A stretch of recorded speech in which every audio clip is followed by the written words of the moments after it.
Welcome to another episode of Do Go On. My name is Dave Warnocky, and as always, I'm here with Jess Perkins and Matt Stewart. Hello, everybody. My name is Dave. Oh, that's how I should have started it. Go again. I've been saying that literally for years, and you've never started it the way I've suggested it. Well, let me start it again. Hello, everybody. My name is Dave. I'm here with Jess and Matt and my best friend Ray. Hello, Ray. That's you, Matt. Hello. Hello. Great to be here with Jess, Matt, and Ray. And can I ask, not Ray, not Matt, but Jess, how the hell does this show work? Oh, that is bullshit and unfair. Just because before we started recording, Matt reminded you that he had to explain it last week. And so now you're like, oh, keep it fair. Look, I'll tell you how this works, only because I'm a professional. What we do here at Do Go On headquarters is we take it in turns. Going away, we fuck right off. We go to our own homes. We research a topic, usually suggested by a listener. We bring that research back to the other two who politely listen / interrupt / riff / make some jokes. And throughout the process, we live, we laugh, we learn. And we usually get onto topic with a question. Absolutely beautiful words there, Jess. Thank you. And my question for both of you is, what product was marketed with the tagline... Margarine. Sally's No More Gaps. Two great inventions. I'll give you that. Interchangeable as well. That's the beauty of those Yeah. two. Great on Margarine toast. will fill gaps. Sally's is a beautiful spread. Well, you've both had an answer, so you get to come back in. What product was marketed with the tagline, the real, live, fun pets you grow yourself? Sea monkeys. It is sea monkeys. Fuck. Well done. How could you possibly have a topic about sea monkeys? Well, that is the thing. It is quite a story. Really? Surprisingly so. Yes. I see. It feels like the kind of thing I only know from The Simpsons or something like that. Have you guys ever had sea monkeys? No, I don't know what they are. I've had them. That's what stood out to me in the hat. Yes, I got the Sea Monkeys show bag when I was in maybe prep or grade 1. Bring back the Did you show have bag. sea monkeys fever? Yeah. Yes, I also definitely had them at an age-appropriate time and not in my late teens. Did you also get the show bag? Nah, I think I purposefully sought out sea monkeys. Oh, and how'd you go? Did you grow them? I think I got bored. Oh, no. Yeah. Did you flush them? I think they probably got flushed, yeah. I don't really remember, but I remember sort of being like, these are a bit weird looking, aren't they? And I flushed them. Right. But, I wish them well, wherever they are now. Yeah. So are they like, I mean, Dave's probably going to explain this, but I'm picturing small aquatic monkeys. Yes. Yeah, you've absolutely nailed it. Yeah, they Exactly. are small aquatic Well, monkeys. what you've stumbled on there, Matt, is exactly what they want you to imagine. Okay. Yeah. That's good marketing. But honestly, it is incredible marketing, which we will get to. And surprisingly, this topic has been suggested by multiple people. So I'd like to shout out to Bernard, Antonio, Vera, McCaffrey, what a name, from Bristol, Megan Power from Sydney. That Wait, that was all person. one. That was all one. That is one person. Bernard, Antonio, Vera, McCaffrey. Oh, my goodness. That is a fantastic name. Wow. I was wondering why you both didn't react to it. I'm like, that is one of the best we've ever had. You gave him nothing. That is a Hall of Fame I thought that was 4 people. Yeah, I did too. I thought you were just ripping through names. I thought none of them had given a surname. These were just first names only. And they were all incredible first names. Yeah.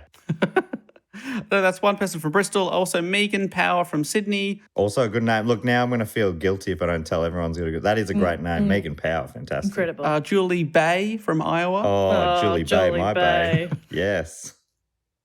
Matt Ridley from Newcastle. Ah, the Riddler. Love this guy. Love his work. Love his name. This has become the end of the show where I give bad reactions to people's names. And finally, from Essendon and Hatfield in the United Kingdom, Adam Stamford. I'll stand for you, Stanford.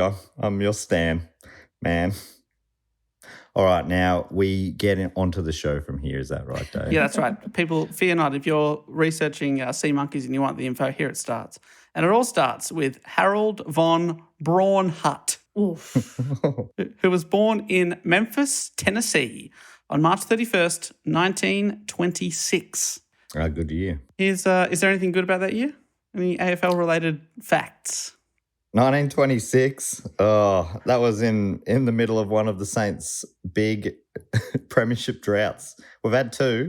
One was from 1890. Well, really from 1873 to 1966. Sorry, and then the other one was from 1967 till today.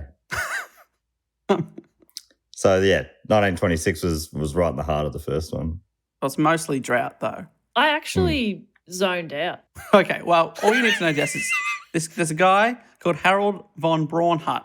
He's from Memphis. His mother's family was in the toy business. Okay. His father had a printing shop. Okay. And amazingly in his life, he will combine both professions in a way. But he moved to New York City, where he stayed until the 1980s. And to be honest, apart from that, little is known about his career before his discovery of the humble sea monkey. Oh, discovery. Not yeah. even an invention. He discovered them in their natural habitat. Yes. Oh, it's a real King Kong kind of thing, isn't it? He found them. He wanted to take them back to the big city, make a pretty penny off them. Oh, my God, Harold, what's your face? You are a real piece of shit. He wanted a giant sea monkey to fight a giant ape. Sadly, never got there. But he did dabble in a few outlandish careers. These are a few dot points on his life that we know about him. He worked as a magician called the Amazing Telepo. Telepo. Yes. The Amazing Telepo. Would I buy a ticket to see The Amazing Telepo? Probably. Yeah, strong yes. Because you love I magic. wouldn't have had much else on. Well, back in those days, they used to just go and look at the train going past. You know, that was entertainment back so then. If there was a magician in town, I'd be like, yeah, you had me at amazing. Yeah. The train platform was deserted that day. He raced motorcycles under the name the Green Hornet. Oh, that's a cool name. Was that before Marvel or DC or whoever came up with the character, the Green Hornet? That's a DC, I think. It's hard to say because these things, little is known about it. Dave, I don't know why you're answering this. I was asking our local superhero expert, Jess Perkins. AKA She-Hulk herself. I would say it is after. Right. And so therefore he is a big old rip-off. What a dog. Just another strike against this guy. Personally, so far, I hate him. And you're right, Jess. The Green Hornet was a fictional character created in 1936 by George W. Trendle and Fran Stryker. I mean, there is a chance, being born in 1926, that he raced as a 7 or 8 year old under that name. That is true. There is a chance. There is a chance. He also worked as a TV producer. That's you, Dave. Thank you. That's why I really saw myself in this guy. Actually, I shouldn't be saying that, as we'll learn later on. He was an agent. Hang on. Is my initial instinct about this guy pretty accurate? We'll find out together. Sea monkey works as a pretty good euphemism for the sea bomb as well. What a sea monkey this guy is. What a sea monkey. Yeah. That's an apt description of this guy. He was also an agent, though. He knows a good idea. He knows a good act for a guy called Henry Lamoth. Means the moth in French. He was one of those guys who high dived from great heights, like 40 feet. Like a moth would. Why would you call yourself the moth for a high diving act? They flutter about. They don't jump into water from a height. Makes no sense. It doesn't make any sense. This guy's an idiot. He's one of those guys, though, that jumped from like 40 feet and then belly flopped into a blow-up kids pool with like 30 centimetres of water in it. Yeah, but was there a bright light that he was attracted to? Yeah, that's in the pool? Or balls. Also attracted to balls. Moths. What do you mean? Mothballs. Mothballs? Yeah, specifically mothballs. Not my balls, which I found out the hard way. Come here. Come here. Put them on display. Peanut butter? Please. You like The that? hard way, Dave. No, Dave, you got to light them up. Got to put some fairy lights around those bad boys. Well, fairy lights. Well, I wish I'd thought of that when you said light them up, because that's not what I did.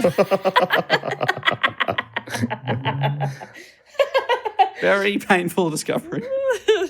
Yeah, so he managed a guy who every year would jump in front of the Flatron building in New York City on his birthday, and each year decrease the amount of water, continuing until his 70th birthday in 1974. And he jumped into one single drop of water. He died that day. The day before when it did 2 drops, fine. But turns out that second drop was really important. Really softened the blow. Every man has his limits. This guy, he got a Guinness World Record for his efforts. He died in 1987 at the age of 83. He'd only suffered one high diving injury in his life, according to his wife, Birgit, who said once he hurt his nose. Hurt his nose, did he? Yeah. Okay. So anyway, Wait, who was that? This isn't the Monkey Man. this is a guy managed by the Monkey Man Right. because he knows a good idea. He knows good talent when he sees it. But then, in the 1950s and 60s, von Braunhut began the career that would make him his fortune. He became an American mail-order marketer, taking out patents on 196 different inventions, gadgets, and toys that he marketed at the back of comic books. That was before it all took a very, very dark turn. He wasn't the X-ray specs guy, was he? He is the X-ray Is he specs really? guy. I'm serious. That's amazing. Before we get to the dark turn, some of the other novelties that he invented over the years and marketed to kids were, number one I've written here, Matt, is X-ray specs. No kidding. 'Cause Incredible. that's another thing from like The Simpsons, right? Bart had it on the back of his comics. He ended up buying something that maybe even X-ray spec. Yeah, he sent away and then it was really shit. Yeah. Which often I think is what happened to kids. Because the advertisement claimed that the wearer could see through clothing and flesh. The product has appealed to generations of curious adolescent boys, aka pervs. It was marketed as, quote, loads of laughs and fun at parties. How? How so? What does it do? Not much. It doesn't do anything. So how is it fun at parties? Well, what about this? He had another invention called crazy crabs. Yeah, been there. Yeah. They were simply hermit crabs in a cardboard box sent to your house. Oh my God. Just a crab delivery service. Yep. Poor crabs. I know, poor crabs. How about amazing hair-raising monsters? A card with a printed monster that would grow hair, aka mineral crystals that sprouted when water was added. Seems like the first one that's something. Yeah, I guess. Hypno-specs, Oh, yep. which promised to put people under your control. Yeah. And he Really, got they were patents on all of these things. Yeah. They were pretty loose with patents back then, I think. Because in reality, they were just spinning discs on the front of a pair of glasses. No, Dave. They would put people under your control. With your spinning discs. All right, I get it. My favourite of his inventions was invisible goldfish. That's clever. Oh, that is incredible. All it was a glass bowl that was empty except having a few plants in it and a sign that said, invisible goldfish, do not feed. That's very good. The whole thing came with a printed guarantee that you'd never, ever see them. That's fun. That's pretty funny. Do you have to add water yourself? Yeah, you have to. It doesn't come with water. BYO water. How are the fish alive then? Yes. That is a good call. I'm starting to doubt this guy. It finally answers Milhouse's question, why to have the bowl, Bart? Why to have the bowl? Invisible goldfish. But his most successful novelty was, of course, sea monkeys. He realised that it was all about having a good idea and then implementing smart marketing to sell that idea. The product, initially called Instant Life and sold for 49 cents a pop. That sucks. Yes. Instant life. But The bad first draft. no, that's not going on my Christmas wish list, is it? What do you want for your birthday, little Jessie? I want some instant I life. want no. instant death. That's your little goth sister.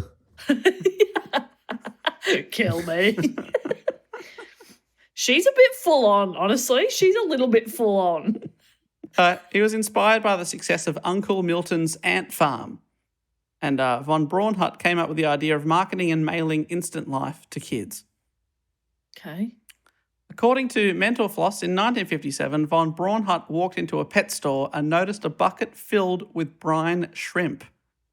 It was meant to be used as fish food, technically called Artemia salina, which is a species of brine shrimp found in salt lakes.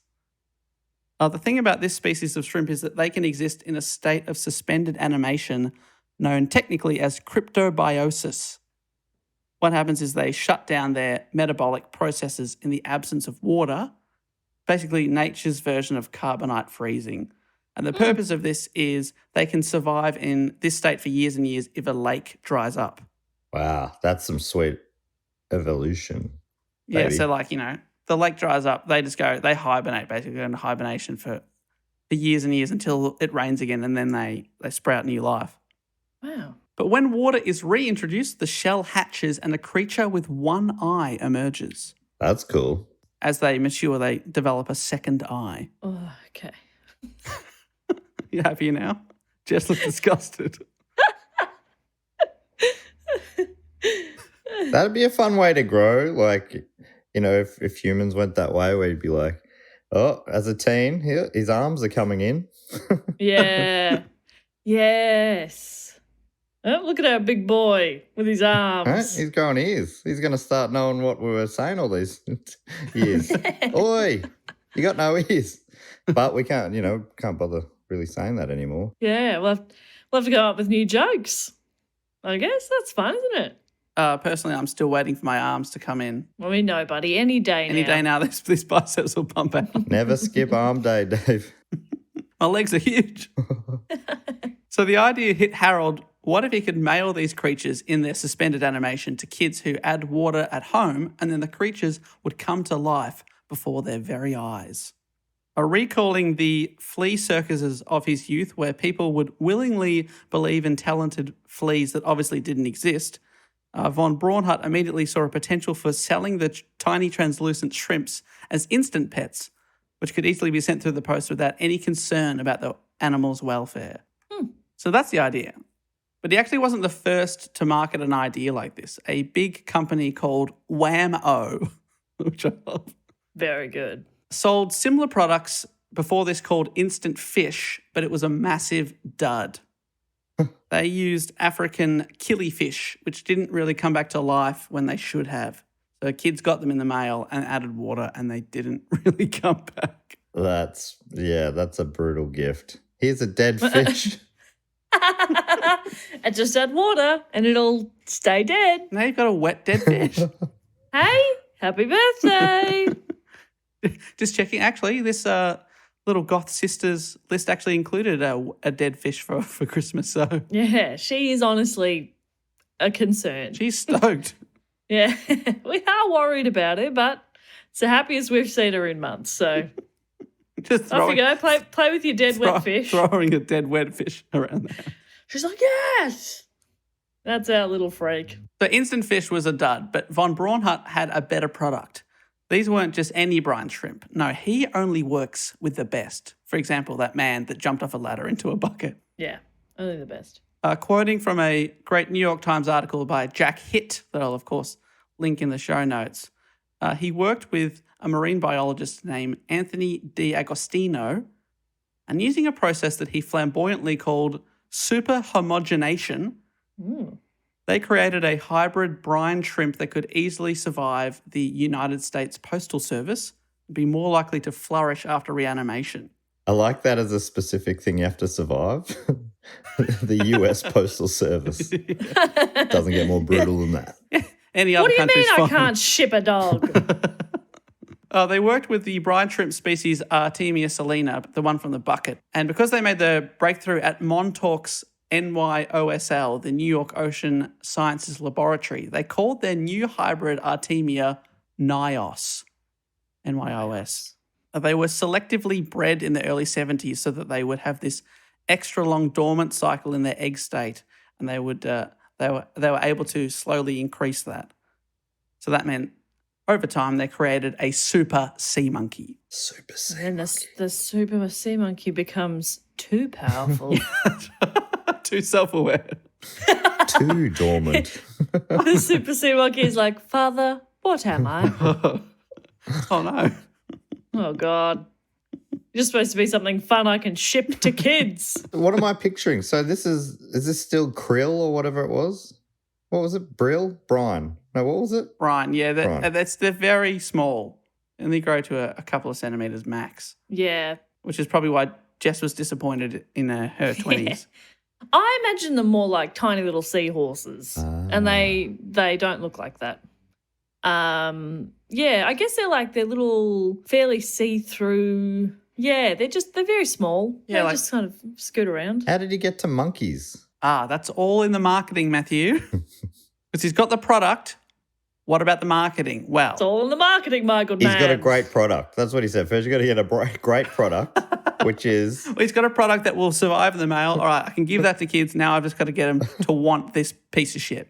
Now I got to market the shit out of it. Unlike the toy companies that were selling in toy shops, he decided to market directly to children, taking out ads in the back of comic books. He would later say, quote, "I did 303 million pages of advertising a year." Of advertising. Advertising a year. Wow. Advertising and advertising.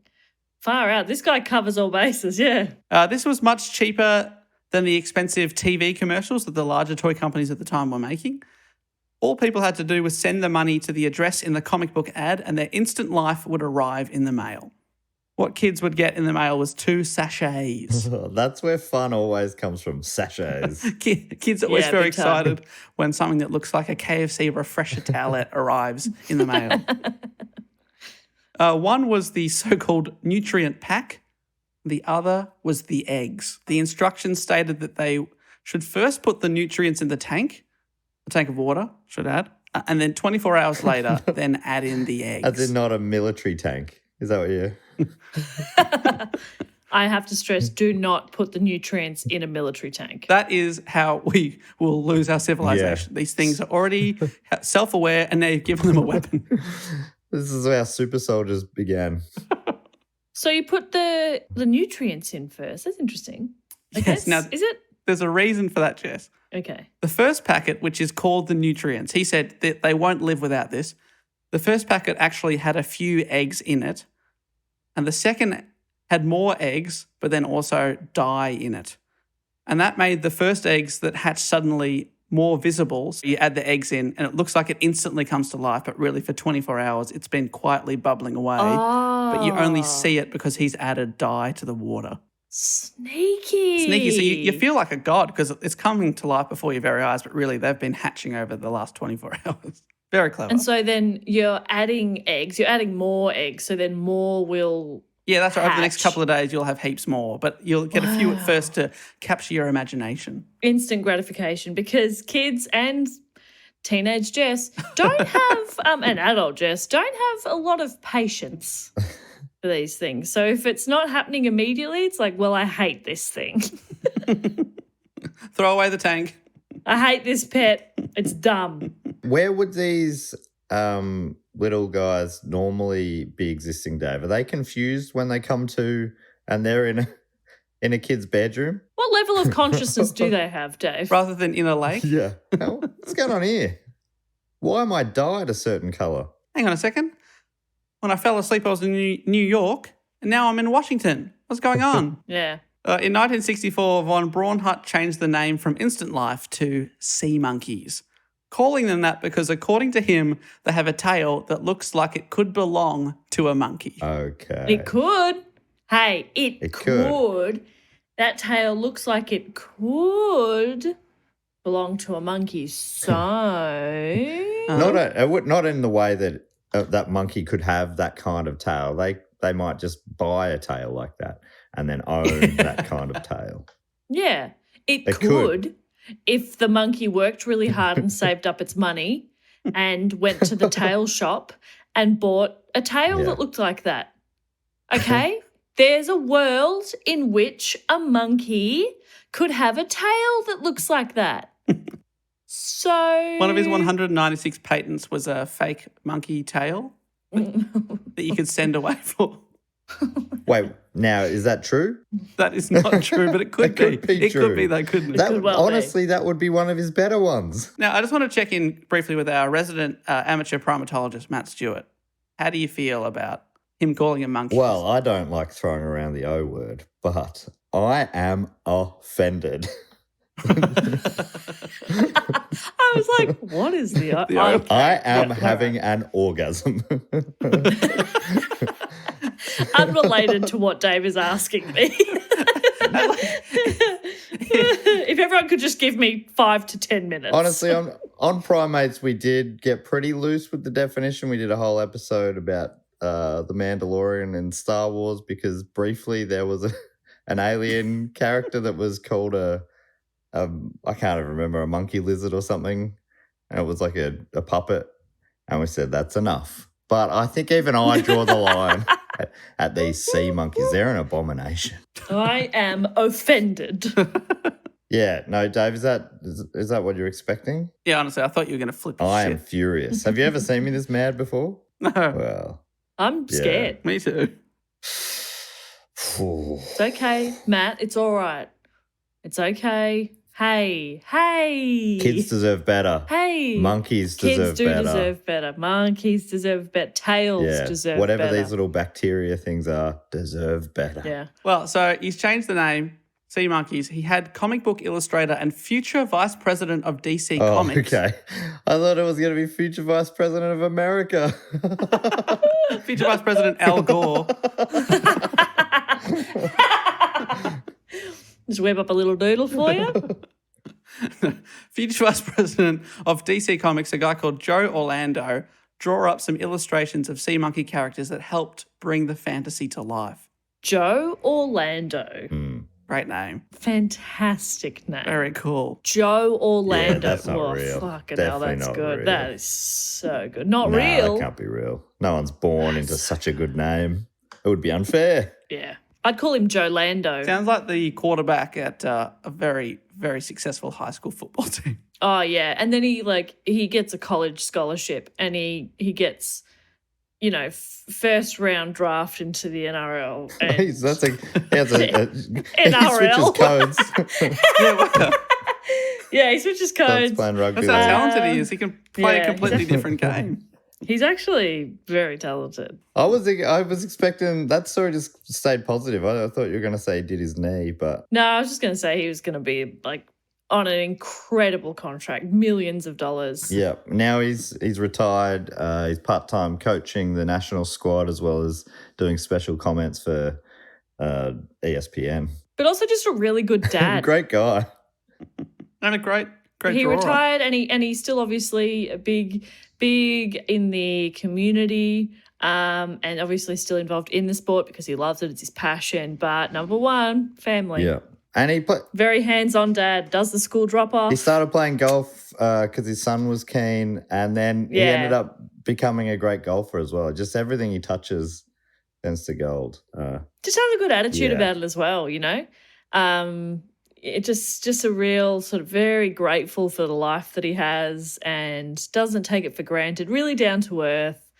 And his sons do ballet, and so he was like, I'm going to do ballet too because fuck gender norms, you know what? And that's And beautiful. now he can We love curtsy that a like lot. nothing else. Oh my god! Is the curtsy the one where Yeah, they which spin around? No. I mean no, but it's unrelated. But he can pirouette. And he does that, and he's also amazingly something Jess and I haven't mentioned. Incredibly beautiful, but it's not the first thing you notice because he has such a beautiful energy. Yes, his warmth. Yeah, You might not notice because he's constantly pirouetting, so you don't quite get a good look of his face. Yeah. and curtsying. And he's not you wouldn't hear any of this from him. No, certainly not. You meet him and you're like, oh my God, that's Joe Orlando. And all he wants to talk about is you. He just wants to hear all about your interests, your family. He doesn't even really talk straight away about what you do for work because he knows we're all so much more than our job titles. You aren't what and you that's do. what's so cool about him. You aren't what you do. It's one of his catchphrases. He's really something else. Anyway, Dave, what were you talking we about? love Joe Orlando. We love Joe Orlando. The 11th or 12th most impressive thing he did was, of course, do the original drawings for the Sea Monkeys. But That's right. He won't yeah, tell yeah. you Just that. That's in his right. spare time, he's a very good artist, but he's more into cooking. He loves Italian is his specialty, but he can do almost anything. But a very good artist as well, yeah. So what he drew was they've been Orlando. described as humanoid. And he's a great husband. So to his husband. Boom. Incredible. What a guy. Boom. What a guy. Sorry, we were all meant to do double takes there. Oh, what? Yeah. Boom. Boom. The real magician, hey? The amazing Perko. Boom. Sorry, Dave, do go on. They've been described as humanoid animals that bear no resemblance to the actual crustaceans and drawn in a 1950s style. Yeah. They look like aliens. They still have this sort of image that if you go and buy sea monkeys now, which you still can, you still can get them. There was a disclaimer that said caricatures shown not intended to depict Artemia selena, but believe it or not, kids often didn't read that fine print. So interesting. The kids wouldn't necessarily read that. It's fascinating. Oh, wow. I'm just looking at a picture of them. They look like sort of like skeleton aliens. Yeah. Skeleton aliens, you know those things? I was trying to find the cartoon version. Oh, yeah, I see. Yeah, right. Yeah, they don't look like that. No, sadly not. But in the marketing and packaging, he took some more liberties with what kids who bought the product could expect. The marketing said anyone who enjoys the company of pets will adore sea monkeys. They're great company. Yeah, they're sort of like a cat, they'll rub up against your leg. Like a dog, they'll play fetch. Like a horse, you can ride them. Whatever you like. Well, he wrote a 32-page handbook that is still included in most sea monkey kits to this day, which states that the creatures can be hypnotized, play baseball. If you have the right glasses, they can be hypnotized. Yeah. They respond to commands, race on a speedway, and can even rise from the dead. Wow. This is a quote from that handbook. Without a doubt, here is the true case of science fiction becoming science fact. Newly hatched sea monkeys are no larger than the period at the end of this sentence. Full stop. As they mature, they will not only change their shape and appearance, they will grow incredibly large, larger than their size at their moment of birth. By comparison, if human babies grew so many times as large, you might be 200 feet or 60 meters tall. Whoa, think about that. How big was the full stop at the end of that sentence, Dave? Yeah, was it a particularly big one or? Well, I'm writing an 18 point, but That's pretty big. it also says, it seems that at mating time in the animal kingdom, the male engages in combat to win the fin, paw, flipper, hoof, wing, or what have you of their lady love. Can't believe they got lazy at the end there. Name all of Or them. whatever. Or whatever. Or whatever. That's more the tone, Yeah. I think. It starts fun and then it's like, oh, whatever. Come on, move on. Fuck, what do you want from me? Shut up. I love, so that's all the stuff it's claiming. And then to quote from the Sydney Morning Herald, which is reviewing the product, the biggest Artemia nios ever grows is 2 millimeters. And the most interesting thing it does is follow a beam of light up and down its tank. Mostly, it does nothing. Wait, didn't they say they could drive speedboats and do a flip and Play baseball? play baseball and make you lots of money? Huh? Can't you train them to be financial investors for you? That's right. They're mining Bitcoin in the tank. Trying to get my dog to to be my financial advisor. I think they're just waiting to die. Instant life. Craving inevitable death. Kill me. But the outlandish marketing worked, and pretty soon he was getting 5 sacks full of mail a day. Each of people sending in letters asking and paying $1 a piece for their sea monkey orders. So he started making a pretty penny straight away. And he was able to make even more money with extra products like vitamins, mating powder that was supposed to encourage the sea monkeys to get freaky in the tank. Why would you sell that to children? And the Horny thing, goat weed for kids? the thing is that the way their reproductive systems work, the female of the species doesn't even need the male to create. So you don't even. No. I tell you what, it doesn't need the male, but it does need this powder. As a woman, Dave, I think I know what a lady needs to reproduce. I think I know a little thing or two about powder. Mulgrew, don't tell me about powder. Sorry to powder explain you there. Apologise. You could buy banana treats, sea gems for the sea monkeys to play with in the tank. To play with. Yeah. They don't have hands. They've got one, possibly I two know eyes. you don't have to have hands to play. I know that. But what are you supposed to do with these gems? What are they supposed to do with them? Who knows? It's all bullshit. What are you supposed to do? Watch them play catch. Oh, with wow. what? I even saw these in the 90s, a wristwatch that was a portable tank so you could take a few sea monkeys with you. Whoa. That's fucking bonkers. So it's like, I think you could take a couple for up to 24 or 48 hours and then you had to put them back in the tank. But you could, take them on this tiny little dome of water on your wrist. That's so stupid. Well, It's really dumb. there was also Sea Monkeys Space Kit, Sea Monkeys Ski Trials, Sea Monkeys Fox Hunt, and the Sea Monkeys Mystery Robo Diver. I don't know what that is. What? What's a fox hunt? I actually saw the 70s toy commercial for that one. It's like you put sea monkeys on one half of what looks like an obstacle course, but of water. Like it's like a little river that sort of darts across a little half table-sized field. And then you put them on one side and then you try and race them to the other side. It's so Oh, my God. I mean, we did some lame shit to entertain ourselves, but that just seems sad. All of a sudden, I'm wishing I was going to watch the train go past. Yeah. I think I want to, pile the family into a car and go check out a train. I don't know how he got away with this.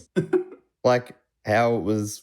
Matt, It feels like some level of false advertising is going on here.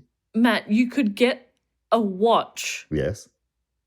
to put a couple of them in Oh. so you could take them around places. Oh, yeah. Not that they could see anything or knew that you were taking them somewhere new. It's just so you could wear your sea monkeys on your wrist. Amazingly, this idea made him incredibly rich. He became a multi-millionaire off the back of this idea. Wow. At $1 a pop. At the height of the craze, he was selling millions a year. Wow. He married twice and met his second wife, Yolanda Signorelli. A sea monkey. They can do anything. You can marry them. It's good enough for me. It's good enough for your kid. He's like, on the wedding night, he got out some of that mating powder and he said, "Come here, honey." Come here. Took her out of her little dome. He put on the portable sea monkey's underpants. Little tank. Oh. And then he took them off again. He met this is Yolanda, his second wife, when she happened to be in the audience for a taping of a television program he was producing for the magician Joseph Dunninger. She was an actress and starred in many racy 1960s bondage films. What's a bondage film? They're quite sexy at the time, but by modern day standards, they're very soft core movies. They're not that sexy anymore. Dave Is that checked by them out. modern day standards or Dave Warnicky standards? That's from the New York Times, who interviewed her, and she said, at the time they were very racy, but by modern standards, I don't think anyone would bat an eye on them. But at the time, they're considered bondage films. So she'd show a bit of shoulder. Yeah. Everyone was like, "Geez Louise. Put it away. Put him away. Put them away. The shoulders, the collarbones, put them away. Ooh. I'm not married to that woman. I should be saying, Matt, put your collarbone away. Good Oh, heavens. my God. Put away those clavicles. Showing a little bit of bone.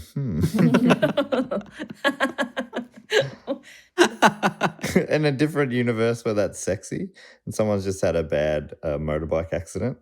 Oh. The thigh bone sticking out. Ooh, hello. Oh Hello, my mister. gosh. Put it away. Ow. You get the paramedics less sensor out. Put it away. I'm in a lot of pain, but I feel my self-esteem's gone through the roof. I'm in so much pain. I'm also real horny.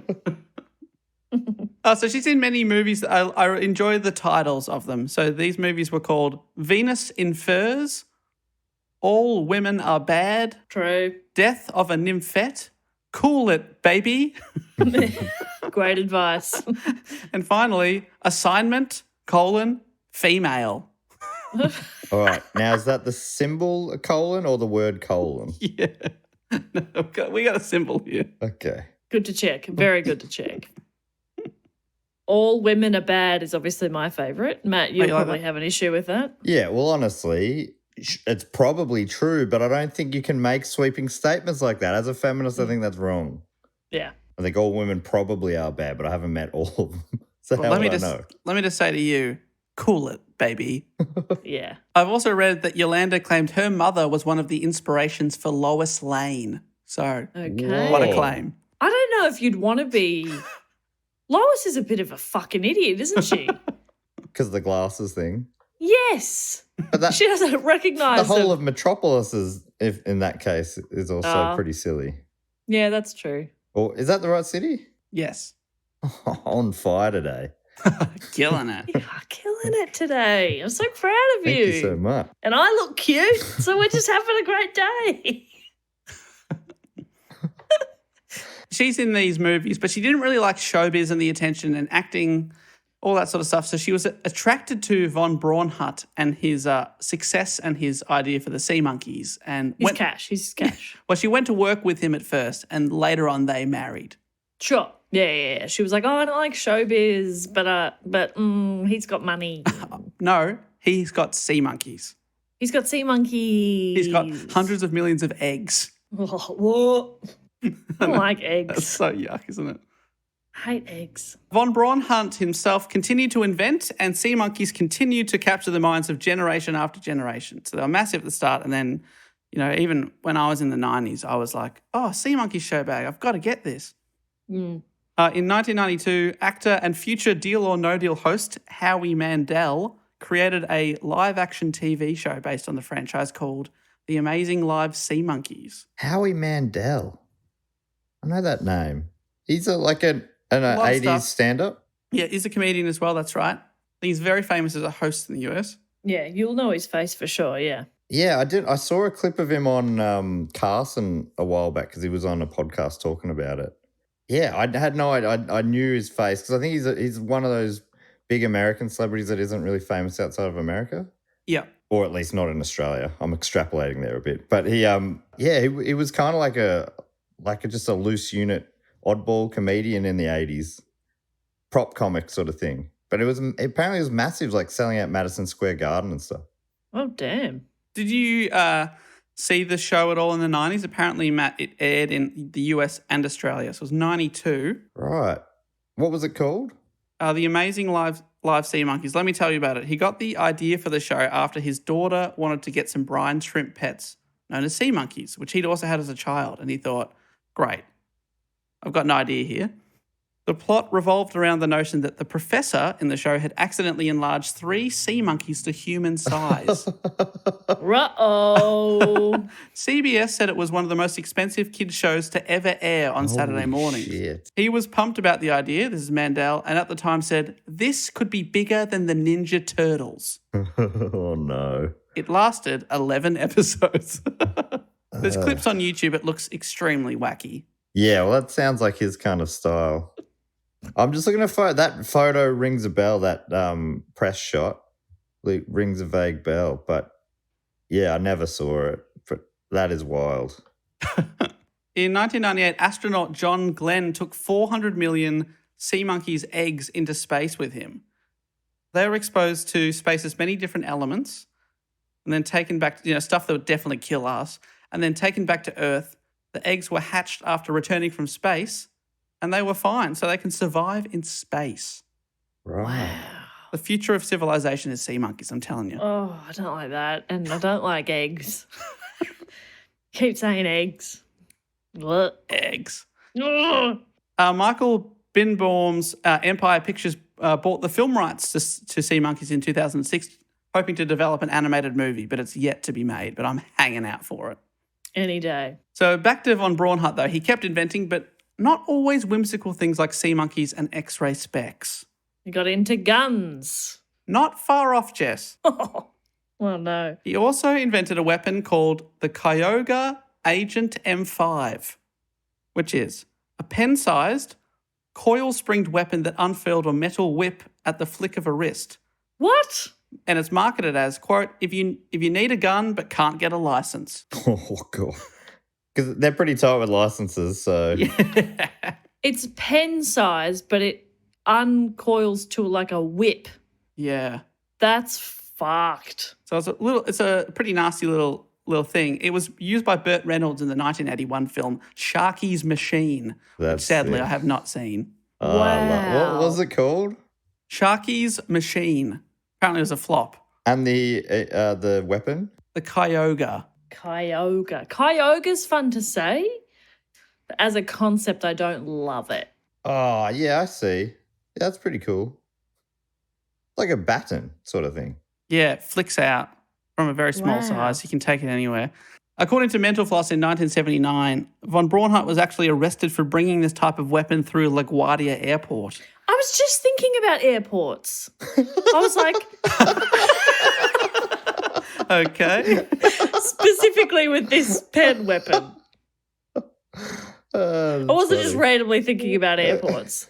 I'm not nostalgic. Well, I'm a little nostalgic for airports. But no, I was just thinking like, if it just looks like a pen, bloody hell, that makes it hard for the airport security, you know? And you're right, because he was arrested for it, though the charges of possessing an illegal weapon were dismissed when prosecutors realised it was too new and too strange to fall under any relevant legislation. I got the old strange loophole.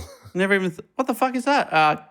Keep going, whatever. Wow. What they should get for security at airports are some sort of X-ray specs where they can sort of see through And you know things what? and yeah.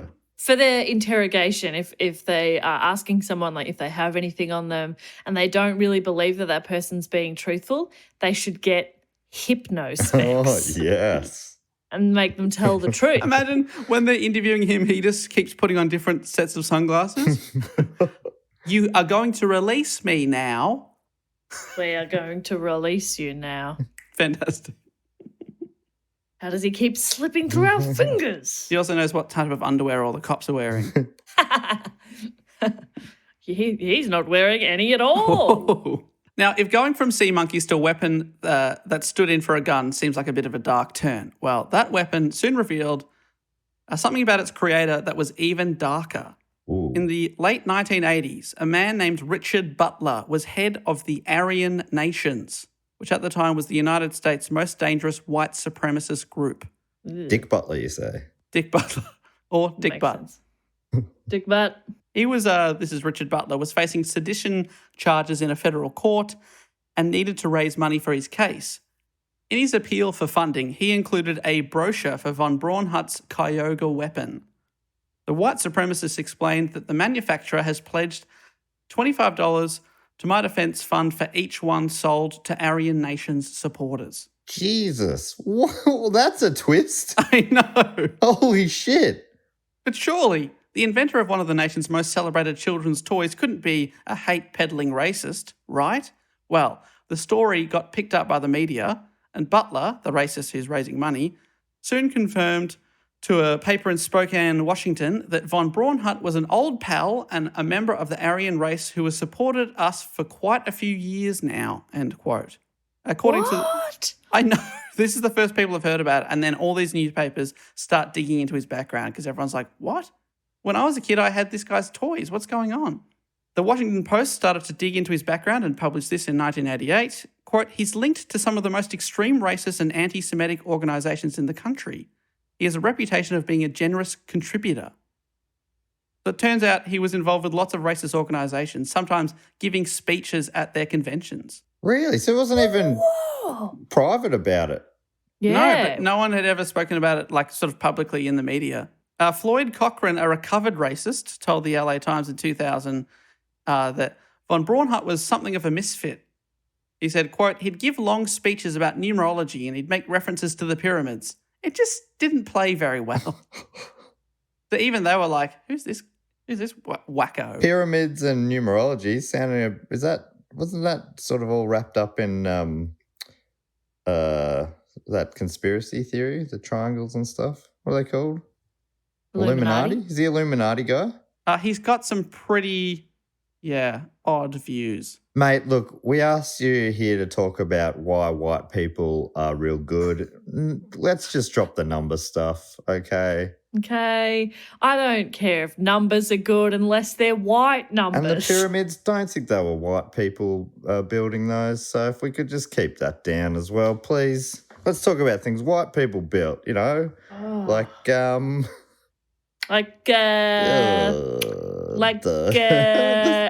like systems to oppress everybody else. Oh, jeez, Jess. Bloody hell. I just couldn't think of a building that a white person had built. What's a famous white? Big Ben. Oh, technically, actually, that's the bell. To make this story even more complicated, the term Aryan is used by Nazis to mean a Caucasian of non-Jewish descent. Well, it turns out von Braunhut himself was Jewish. His parents were Jewish. He was raised in a Jewish community and they are buried in a Jewish cemetery. And according to the Daily Telegraph, he added the von so his name sounded more Germanic. So it's not even his real name. The news of this heritage came to light in 1988, and when questioned about his background, von Braunhut refused to comment. The LA Times speculated that he was allowed to stay in Aryan circles after this because he was very wealthy. Jeez, okay. No, we're very strict, very strict. He's got how much money? He can stay. Okay, well, yeah, obviously this is different. Willing to make an exception so far. Someone's so sad about it. I mean, it's bonkers anyone thinks one race is superior to another and all that sort of stuff. Of course. But when they are including you or excluding you from that and you're still supporting it, I don't really... There's something even sadder about that.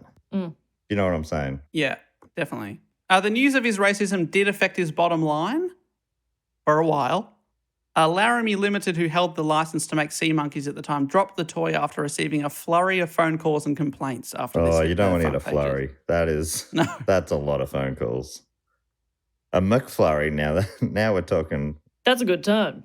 So he got dropped, but then he found a new licensee after telling them that it was a lie to tarnish his reputation. But they too dropped him in 1995 when the New York Times identified von Braunhut as a featured speaker at the July 1995 Aryan Nations Congress. So he's like, nah. They were just saying that about me. I'm not a racist. And then I'm not. And then he continues to speak at racist events. Yeah. Yuck. He was able to find a new company after that. So it's all a bit messy, very, very gross, but sorry to say he was a massive racist, which is quite surprising for me buying the show bag in 1996. Yeah. And it was already known at this point. Yeah, that's right. I don't know why I just can't picture a racist person coming up with something so whimsical. It's like I think the two can't coexist. Whimsy and racism. I don't know why. I'm like, this can't possibly be.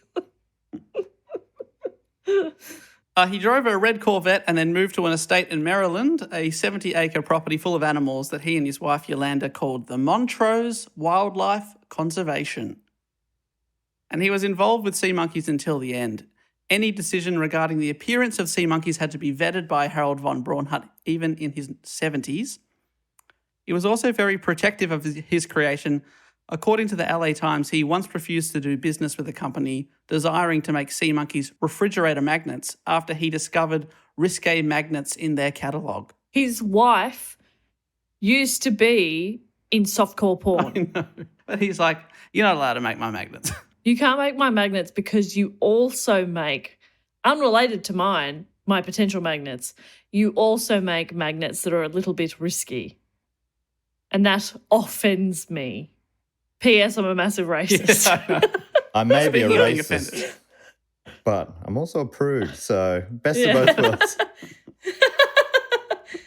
I just don't like anyone, is essentially what he's saying. Well, Jess, sadly, all good things must come to an end. Even Isn't it funny Even how the life- sometimes some are sadder than others?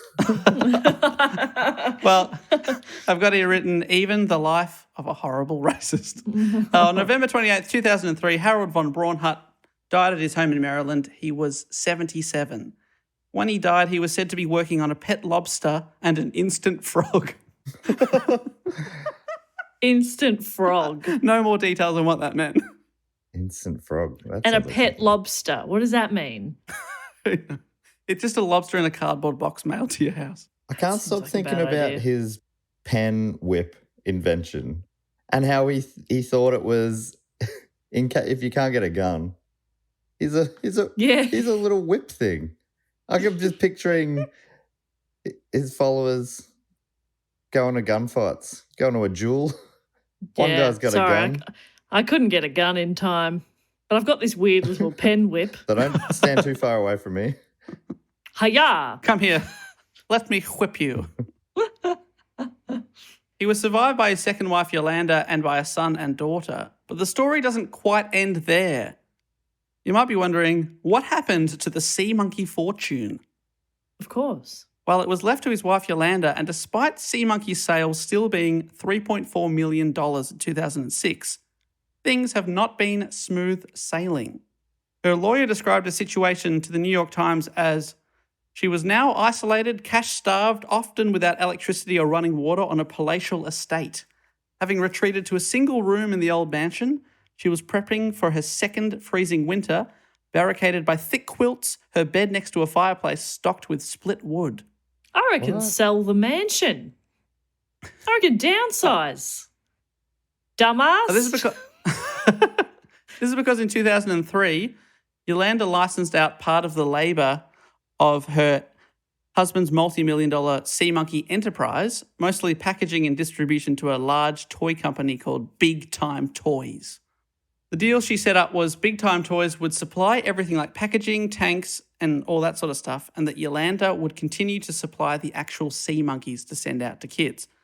You see, the exact formula her husband came up decades ago is only known by her and is locked away in a bank vault in Manhattan. Oh, wow. That's funny. What? And fun. The secret herbs and spices. To quote from the New York Times, which has an article based purely on the legalities of this case, which is very good. Quote, also in the contract was a second deal to buy the company, including the secret formula. It allowed Big Time Toys to pay a straight up $5 million fee and then $5 million more in installments. That was their deal. But then Yolanda launched legal action against Big Time Toys in 2013 when they stopped paying her, as they claimed they'd already paid the required fee to own the company outright. They were like, we've given you $5 million, we own the company now.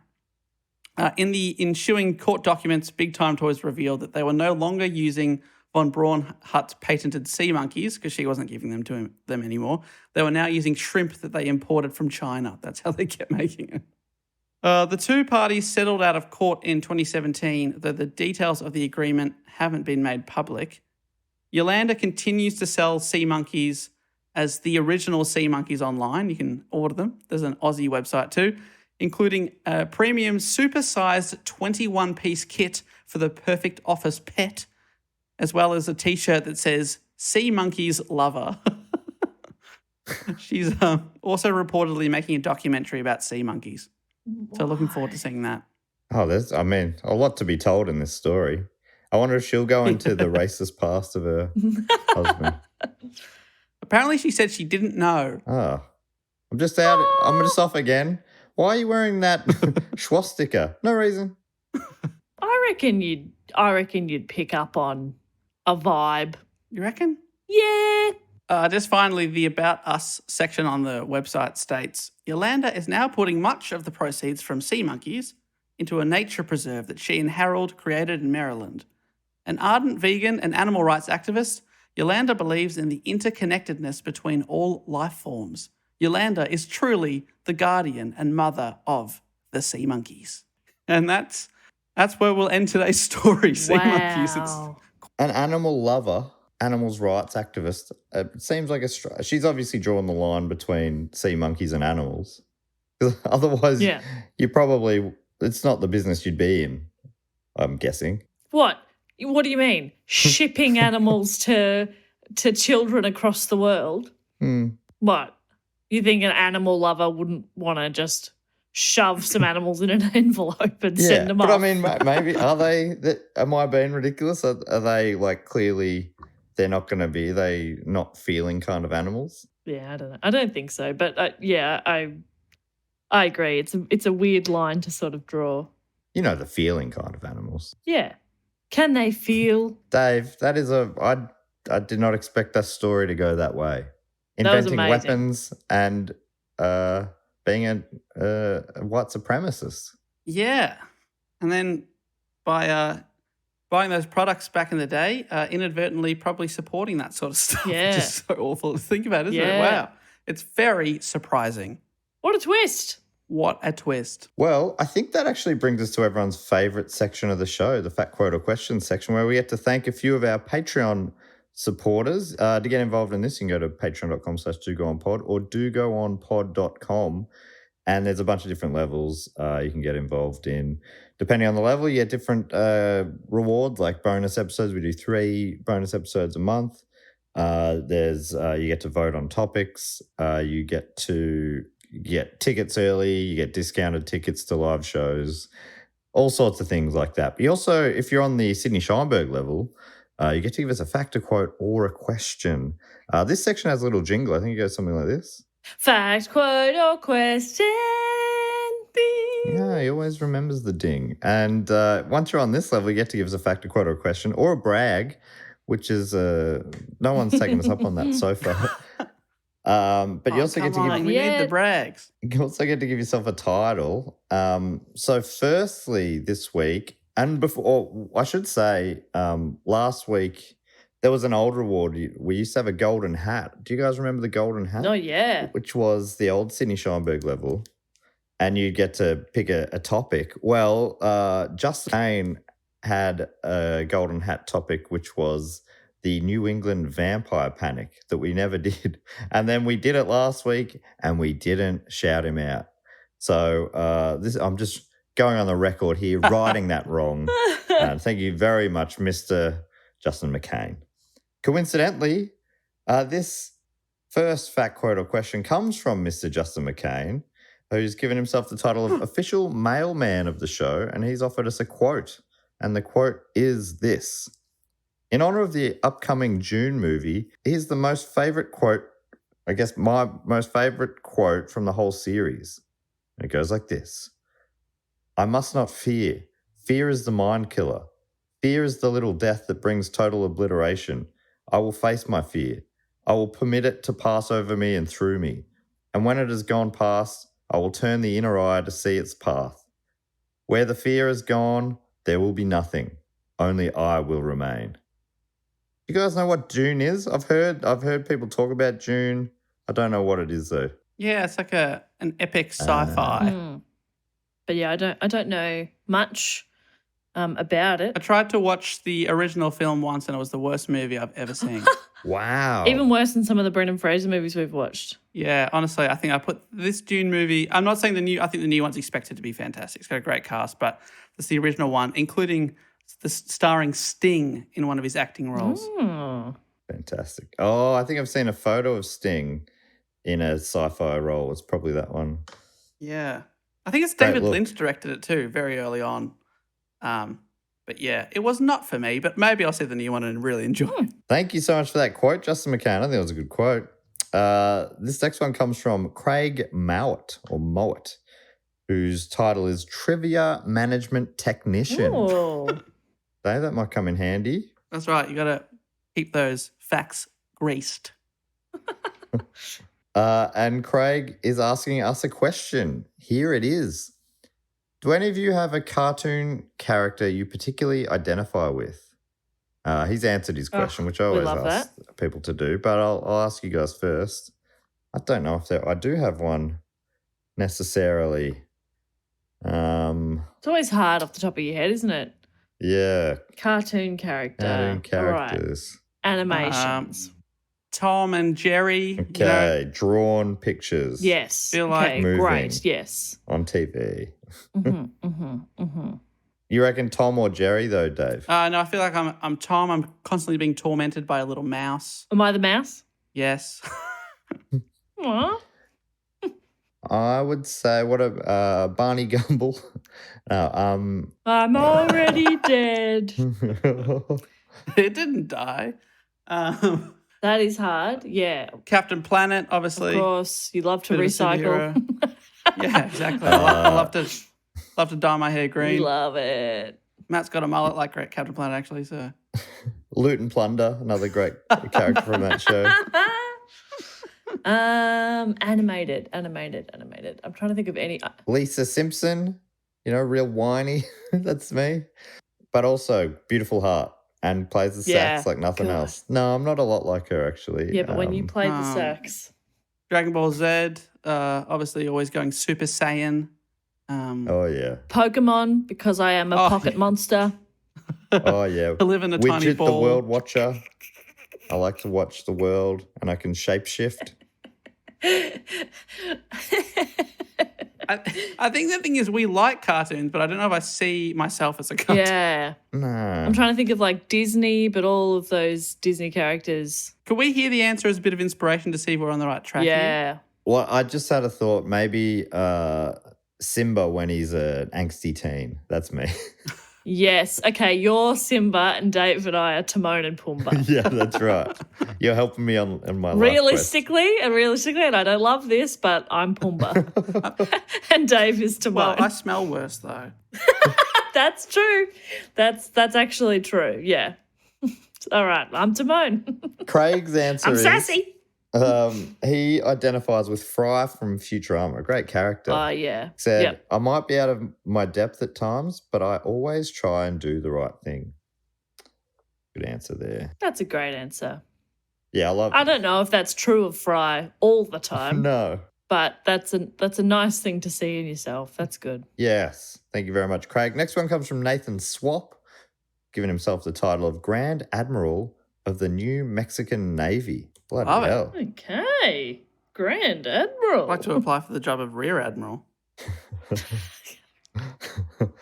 Nathan's offered us a fact here, which is US states differ from Australian states by having their own independent militaries called both the National Guard and the State Guard.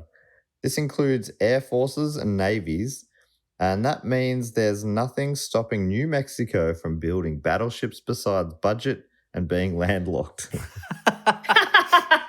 But nothing else stopping them. That's it. Wow. And Nathan's taken charge as well. I guess he's just going to get the budget going first, but that's an interesting fact. Did not know that.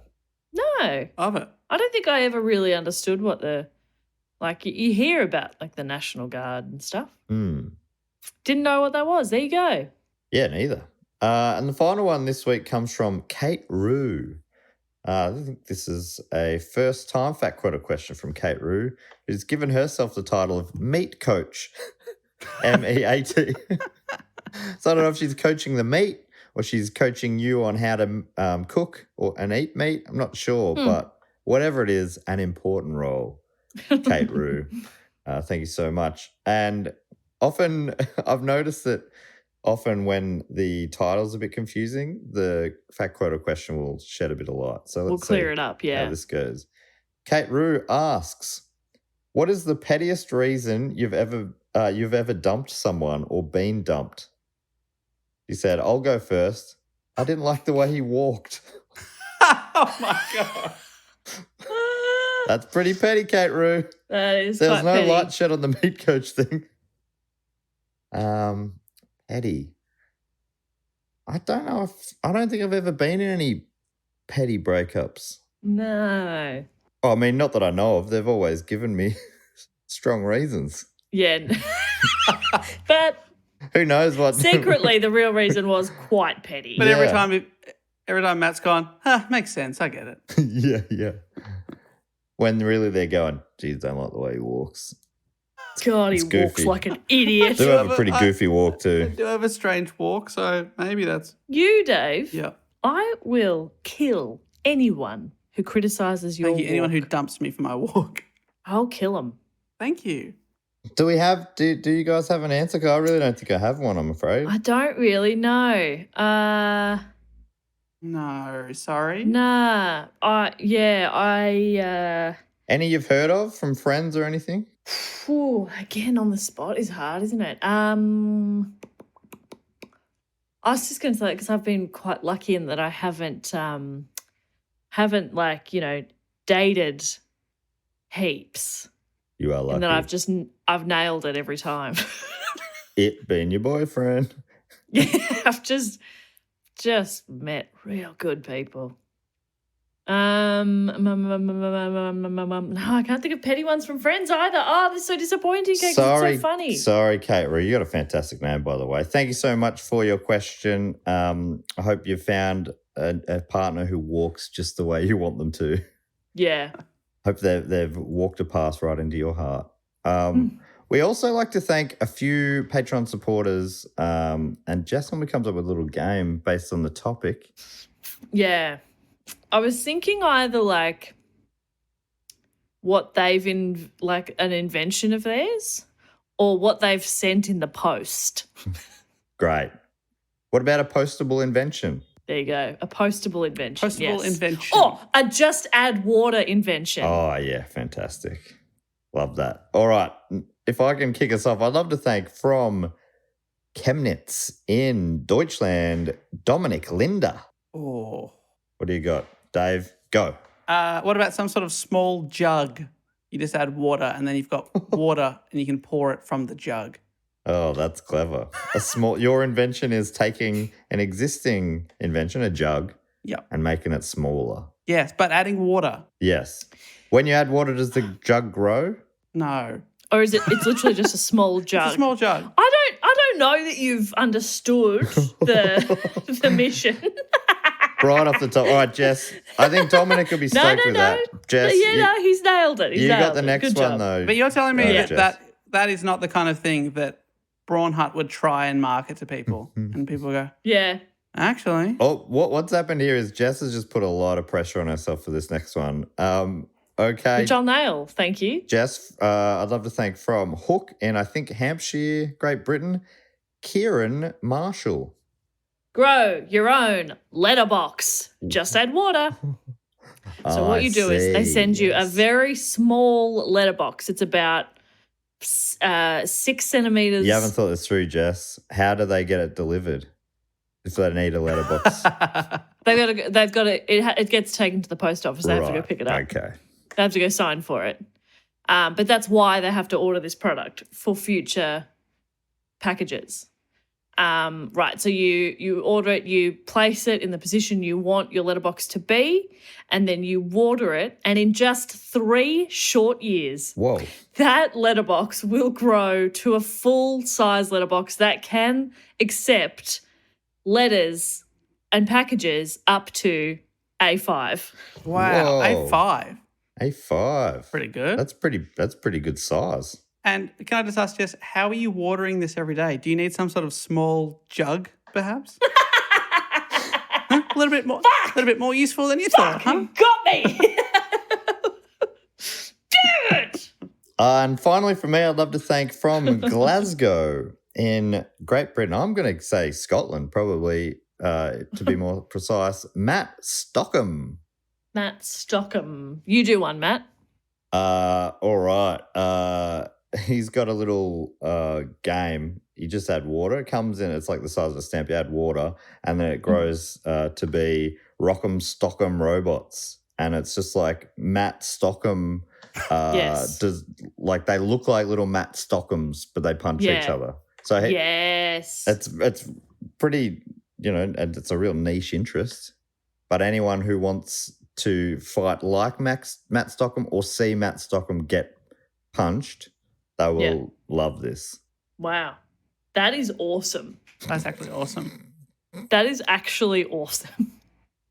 Yeah, I know. Dave, do you want to thank some people? I'd love to thank some people now.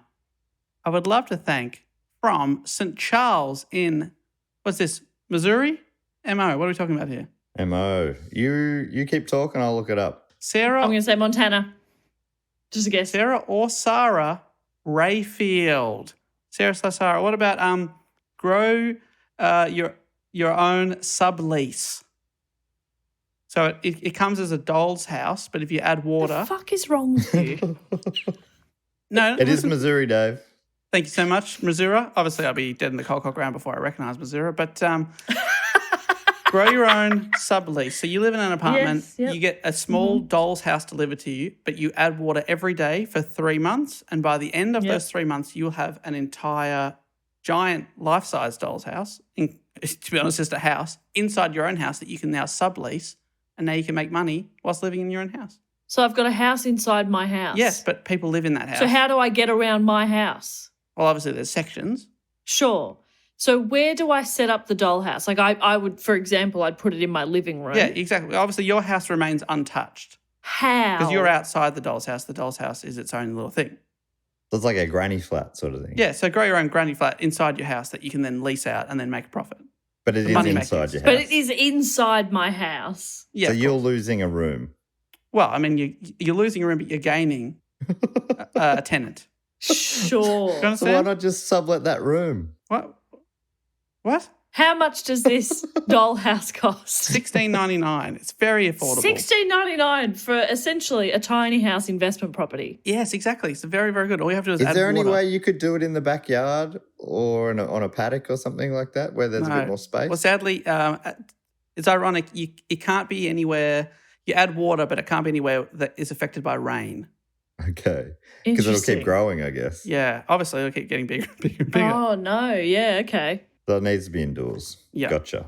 That All right, great. feels like you might be onto something kind of magical, but Thank you. your price point is far too low Oh, for what is essentially a house. You're selling a house for $16.99, was it? hey, people not profit. That's what I say. Okay. Yeah, and I respect the hell out of that. Okay. So thank you to Sarah Rayfield. Good luck with your new tenants. Hopefully they're not a nightmare. Because they are living inside your house. Yes, they're living inside your house, but not your house. They've got their own house. Let's not I know, Okay. I understand. But their house is inside your house. technically. We want to get technical. I definitely do, yes. I would like to thank now from Wingfield in Great Britain, Jack Lesoir.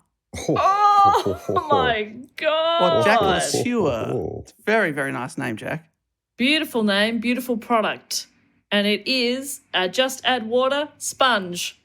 Arrives real tiny, really hard. Yes. Add water, big.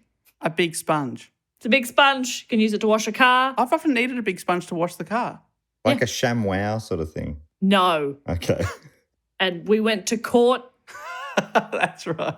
I remember to that. clear that up. And I'm getting pretty sick of that. Sorry. That kind of comparison, actually. Sorry.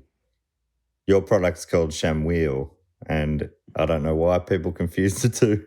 Ours is called Sham Woohoo! And it's a very small, rock hard sponge. Yeah. And you add it to water. It absorbs the water because it's a fucking sponge. Oh. So you And it add it becomes to quite a- water rather than the water to it. That's a, Look, I mean, beautiful you can do twist. either. You can do either. That's versatile. Yeah. I And then like it it. becomes a big sponge and you can wash shit with it. Or befriend it. Can you wash Whatever your you butts? want to do. You can wash your butts with it if you want. Why do you have so many butts? Oh, I don't know how many you have. I got a couple. Can you wash your butts? Well, I can't. Do you not call each individual cheek a butt? No. Huh. Culture. I love how culturally different we are from each side of Melbourne.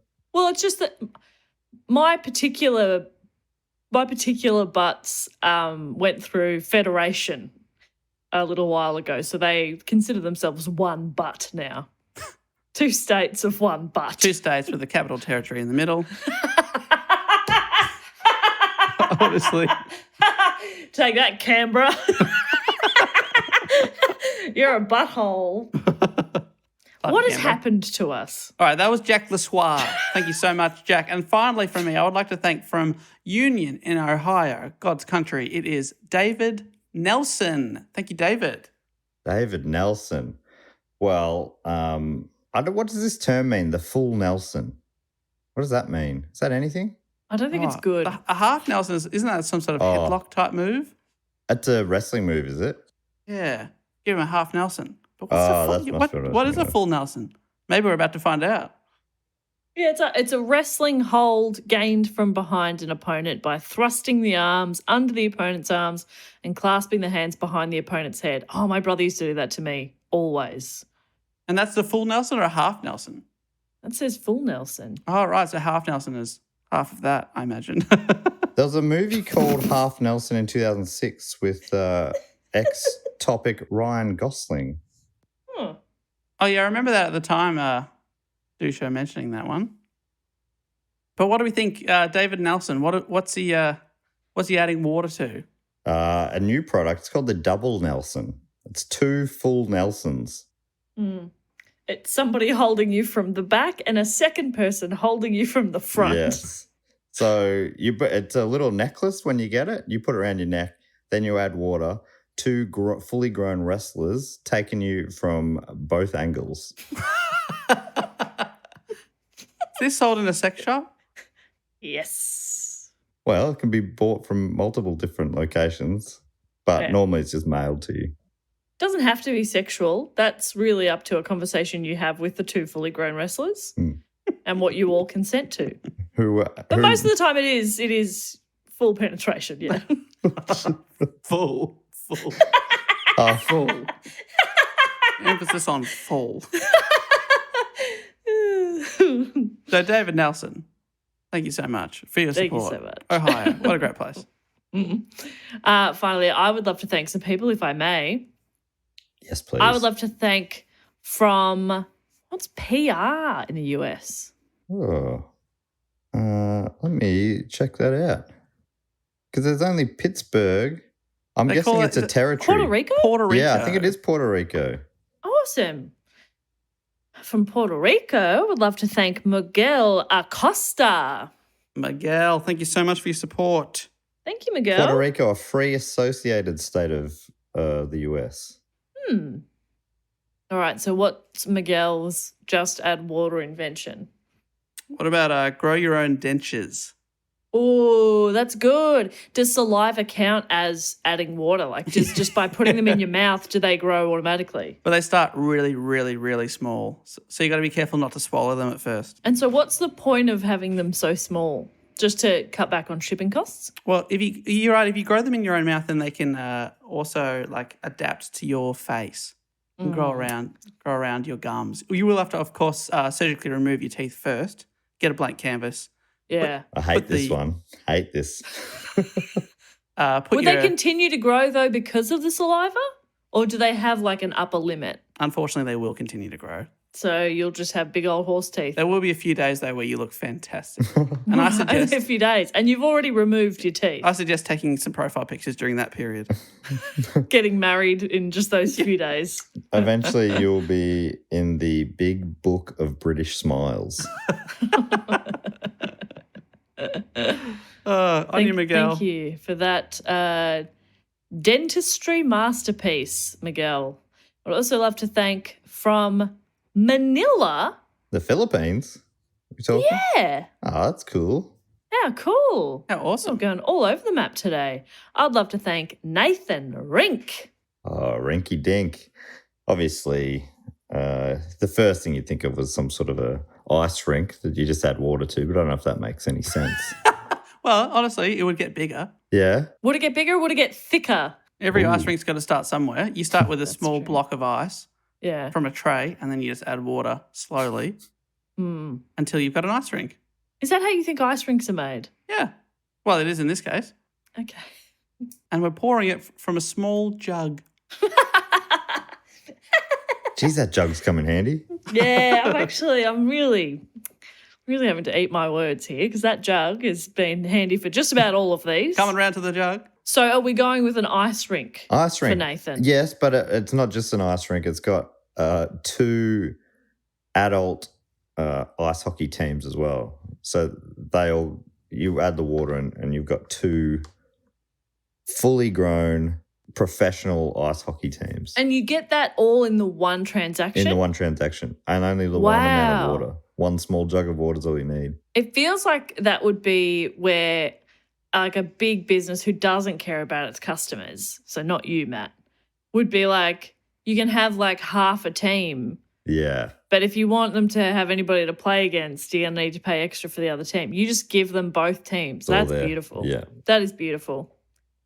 How long does it take to grow the teams? It's instant life. Get out. Yeah. Wow. And then they just play hockey. Uh-huh. And you just get to watch hockey. Yeah. You got your own stand there. Are there hot dogs? There's hot dogs, yeah. There's a hot dog guy in there as well. Wow. Just have water, you got hot dogs. Is Gordon Bombay there? Gordon Bombay's there. He's one of the coaches or managers. I don't know what they call him in hockey. But he's doing that because the judge said, you got to do community service. We're going to want you to work with this professional hockey team. Yeah, that makes sense. That happens in court cases. Yeah, definitely. You got to work with some kids. That's how it happens. Yeah. So there you go. That's very impressive, Nathan. Congratulations on that invention. I'm sure you are a bajillionaire, I think is the only really appropriate term. And finally, I would love to thank from location unknown, but presumably somewhere incredibly interesting and probably also a mole person. Deep within the fortress. Ethan Goodwin. Ethan Goodwin. Dave. Ethan Goodwin. What's this one? What about come on, Dave. just you've add got water? This. It comes as a Hot Wheels car, very small. You're like, what? How did I pay $500,000 for this small Hot Wheel car? But just add water, and that car will grow to be twice the size. So you're selling a house for $16.99, and now you're selling a still very small toy car for $500,000. It's all about scalability, Jess. What does that mean? You add water. You think, oh my God, this car's so small, I'll never be able to get in it. It doubles in size. Just once. It doubles once. Yeah, it doubles. That's amazing. Like, that's science fiction becoming science fact. You'll never get in that car. Yeah, but you've just watched the car double in size. And wasted $500,000, but bought a house for under $17. Yeah, there's a lot of moving parts in a car. Can you imagine? You've got to double the carburetor and the Dave, you bloody haven't petrol talked tank. about the other sachet, though. There's another sachet in there. And if you eat that sachet, you shrink down to the size that can fit in that double-sized Matchbox Now car. I'm listening. Well, I thought you were going to say it's for mating and you can fuck the car. Why do you want to shrink down to its size for, Jess? Whoa. Is that worth $500,000? Yes. Thank you. God, you should have led with that, though. I was so mad at you. Our friendship, Dave, was on thin ice just then because the rink has only just been poured. All right, so that brings us to our last thing we like to do is thank a few of our long-term supporters as we welcome them into the Triptych Club. There's quite a few in today, Dave. Are you ready? You got the pipes warmed up? Oh, no. Well, you get them warmed up while I explain a little further. So anyone who's been on the shout-out level supporting this show for 3 straight years, you get inducted into the Triptych Club. I'm standing at the door. I've got the clipboard. I've got your name written down. I'm going to read it out. I'll lift up the velvet rope, welcome you in, and to really make you feel at home, Dave will hype you up with some sort of, I think they're puns from the Pun Master. He will... He'll say something about your name, and then It's kind of like the top of the show when Matt the Pun King did this exact thing about the people that suggested the topic. And then I don't know what a pun is, and then Jess gives Dave a little compliment as well, just to keep him feeling fresh, because it takes a lot out of you to hype people up. So every hype man needs a hype woman, or something like that. And then Jess also is behind the bar. You got some food and drinks usually, Jess. What do you got today? Jelly. Oh, yes. Jelly shots. But I've put sea monkeys in it. They are not vegetarian. And Dave, you've Don't eat it. You've normally booked a band as well? Yes. Tonight on stage we've got Hey Hey We're the Sea Monkeys. Wow. Like a like a cover band who changes all their songs to like undersea related. Yeah, and they dress up like those horrific creatures from the 90s show, Sea Monkeys. I'm a believer who's under the sea. Everything is just, they'd say, under the sea afterwards. Then I saw her sea monkey face. They're very good. All right, so Dave, if you're ready, let me start reading out some of these names. Come on, Davey boy. All right, here we go. From the home of Rambo in Goulburn, New South Wales, it's Peter Grant. Oh, let me grant you entry to this club. From Yes. Toronto in Canada, it's Cicely Thomas. Sicily, come on down. Yes. Very good. Shut up, Matt. Thank Keep you. going. From Essendon in Victoria, Australia, it's Claire Aldridge. Oh, I've been waiting all day, Aldridge, for this. All day. Aldridge. Yeah. Good to see you, Claire. Great to see you, Love to Claire. see you there. Less idea Oh, of what see a you there. pun Yes, is yes, that's great. every that's great. week. From Langwarrin in Victoria, Australia, it's Alana Sizio. Oh, been a lot of sizzio about your appearance tonight. Sizzle. Yes, he's back. He's back. From Yes. Overton in North Lancashire in Great Britain, it's Ross Garrard. Oh, I'm Gerhard right now. Yes. We've done it. From Stony Batter in Dublin, Ireland, it's Emma Coogan. Oh, this night just gets stony better and better. Yes.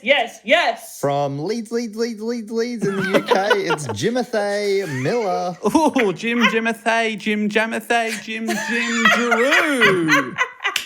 From Sheffield in Great Britain, it's Hannah McAfee. Oh, you make me Mick happy. Yes, Hannah. Hannah. From Cranbourne West in Victoria, Australia, it's Ashley Bourgeois Latchford. Oh, I'm going to latch incredible. onto that fantastic name. Yes, Dave. Thank you. From Alexandria in New South Wales, Australia, it's Amelia Rice. Oh, Rice to see you. To see you, Rice. From Carrick on Suir in Tipperary in Ireland, it's Ian Meager. Or Ian Ma, I reckon. Ian Ma. Which one are we going with? Ma? Ma. Come, jump in my Ma. Bit of a Ted Mulry gang reference there. Come as you ma. Oh, yes, thank you. From Oh, Jump in my ma. Didn't see you from a Ma.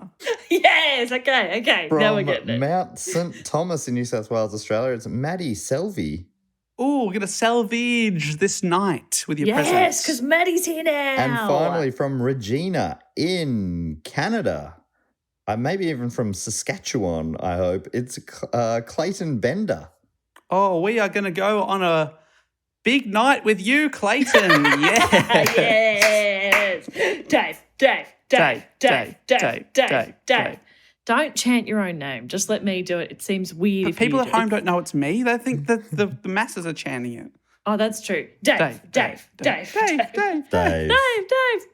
I mean, that was some of your finest work there. Well done.